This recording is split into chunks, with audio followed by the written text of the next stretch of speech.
நேற்று ஒரு ஊர்ல மது எடுப்பு திருவிழா. மது முளைப்பாரிய சுமந்து சாமி ஆடி வர்றாரு. இந்த சாமி ஆடி தூக்கி வர்றாரு. அவருக்கு முன்னால ஒரு 25-30 வயது ஆடி வர்றாங்க. மதுவோடவா? ஆமா, மதுதான். அதுவும் மதுதான், இதுவும் மதுதான். மது நாட்டுக்கு வீட்டுக்கு உயிருக்கு கேடுன்னு எழுதி வச்சுக்கிறது இந்த நாட்டில் தான். இந்த கொடுமையை எங்கே போய் சொல்றது? அவங்க பூரா ஆடி வர்றாங்க, உண்மையிலேயே பக்தியில தான் ஆடுறாங்களோன்னு நினைச்சு பார்த்தேன். அப்புறம் தான் தெரியுது பூரா போதையில இருந்து ஆடி கிடக்குறேன். இந்த போதைப்படுத்துற பாடு என்ன இருக்கு மிச்சா? கீழடின்னு ஒரு ஊர் சிவகங்கை மாவட்டத்தில் கீழடியில் தோண்டி எடுக்கிறாங்க. ஒவ்வொரு பொருளா தோண்டி எடுக்கிற ஒவ்வொரு பொருளும் தமிழர்கள் வாழ்ந்தார்கள் என்று பறைசாற்றுகின்றன. எப்ப 1000, 2000, 3000 ஆண்டுகளுக்கு முன்னே நாகரிகத்தோடு கழிவரகட்டி வாழ்ந்ததாக வரலாறு. ஆனா இன்னொரு 100 வருஷம் கழிச்சு 200 வருஷம் கழிச்சு இந்த பூமியில எங்கேயாவது தொல்லியல் துறை தோண்டினா என்ன கிடைக்கும் ஆதாரமா? எங்க அண்ணன் சொல்லட்டும், பாட்டில் தான் கிடைக்கும். அவங்களே சொல்லிட்டாங்க, அவங்களுக்கும் தெரியுது. அது தெரியுது, யாருக்கும் தெரியாமலாம் இல்லை. இங்க பூனைக்கு மணி யாரு கட்டுறங்கிறது தான் பிரச்சனையே. அப்ப என்ன நினைப்பாங்க எப்படி தெரியுமா எழுதுவாங்க? வரலாற்றுல தமிழ்நாட்டில் அம்புட்டு பயிலும் மொடா குடிகாரனாத்தான் இருந்திருக்காங்கன்னு எழுதிடுவாங்க. நடக்கும்ல, அவரவருக்கு வசதி வரும்போது வாய்ப்பு வரும்போது வரலாறு மாறிக்கிட்டு இருக்கா இல்லையா?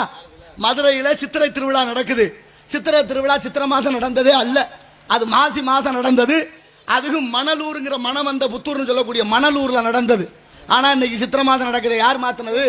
திருமல நாயக்கர் ஆட்சிக்கு வந்தோன்னா அவர் சரியத்துக்கு மாத்தி வச்சாரு. இப்ப ஏத்துக்கிட்டியல்ல? அப்ப வரலாறு எப்படி எல்லாம் மாறுகிறது. இது வரலாற்று உண்மை. அப்ப நமது வரலாறை மாற்றுவதற்கு எவ்வளவு முயற்சி நடக்குது என்பது அதை பத்தி சிந்தனையே இல்லை. நான் எல்லாம் பள்ளிக்கூடத்தில் படிக்கும்போது வாத்தியார்கிட்ட ஒண்ணு எங்க அப்பா விட்ட போது சொன்னாரு, வாத்தியாரையா இந்த பயலை தோலை உரிங்க சொல்ற சொல்லு பேச்சே கேட்கறான் இல்ல? ஆமா, ஒழுங்கா படிக்க வைங்க, அடிச்சு கிடிச்சா அது படிக்க வைங்க, கண்ணை மட்டும் விட்டுருங்க அப்படின்னு சொல்லி விட்டார். நம்ம வீட்டு பாடம் எழுதலைன்னா யாராம வீட்டு பாடம் எழுதாது வா வரிசையில் வா வரிசையில் நிற்போம்.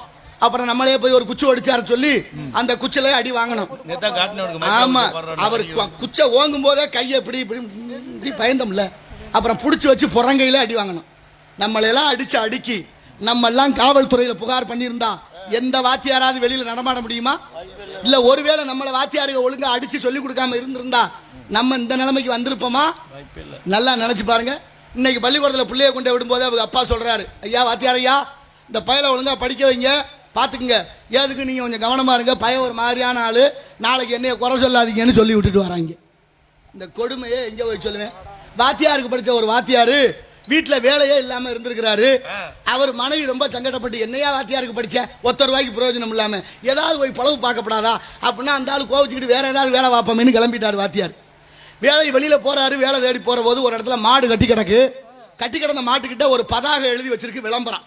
அதில் என்ன எழுதிருக்கு? மாட்டை சிரிக்க வைக்கணும், அழுக வைக்கணும், அத்துக்கிட்டு ஓட வைக்கணும். இது 3ஐயும் செஞ்சுட்டா ₹1,00,000 பரிசு. இவருக்கு ரொம்ப சந்தோஷமா போச்சு. ஏதோ மாட்டுக்கிட்ட பேசியிருக்கிறாரு, அது சிரிச்சிருக்கு, அப்புறம் ஏதோ சொல்லியிருக்காரு, அழுது இருக்கு, அப்புறம் ஏதோ சொல்லிட்டாரு, அத்துக்கிட்டு ஓடி போச்சு. ₹1,00,000 பரிசை வாங்கிட்டு வீட்டுக்கிட்டு போனால் அந்த அம்மா சந்தேகமா பார்க்குது. ₹1 பிரயோஜனம் இல்லாமல் இவ்வளோ காலம் இருந்து விட்டு திடீர்னு ₹1,00,000 வர்றானே, என்ன பண்ணானோ ஏது பண்ணானு அந்த அம்மா சந்தேகப்பட்டு கேட்டுச்சு. அவர் சொன்னார், ஒன்றும் இல்லைம்மா, போகிற வழியில் ஒரு மாடு கட்டி கிடந்துச்சு, மாட்டுக்கு ஒரு பரிசு அறிவிச்சிருந்தாக ஒரு போட்டி, அந்த போட்டியில் வெற்றி பெற்றேன். மாட்டை சிரிக்க வைக்கணும், அழுக வைக்கணும், அத்துக்கிட்டு ஓட வைக்கணும்னு சொன்னாங்க. நானும் போய் மாட்டுக்கிட்ட மெதுவாக சொன்னேன், நான் தான் வாத்தியாருன்னு. அது நக்கலா நீ எல்லாம் வாத்தியாரான்னு சிரிச்சிச்சு.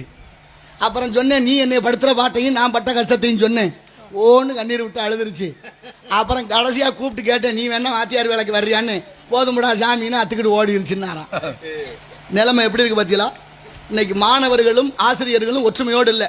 எப்படி வேணாலும் படிக்கலாம், உட்கார்ந்து படிக்கலாம், நின்றுக்கிட்டு படிக்கலாம், படுத்துக்கிட்டு படிக்கலாம், படிக்காமையும் இருக்கலாம், இல்லை முதுகை காட்டிக்கிட்டு கூட உட்காரலாம். நடந்துக்கிட்டு இருக்கா இல்லையா? அத்தனையும் பார்க்குறோம்.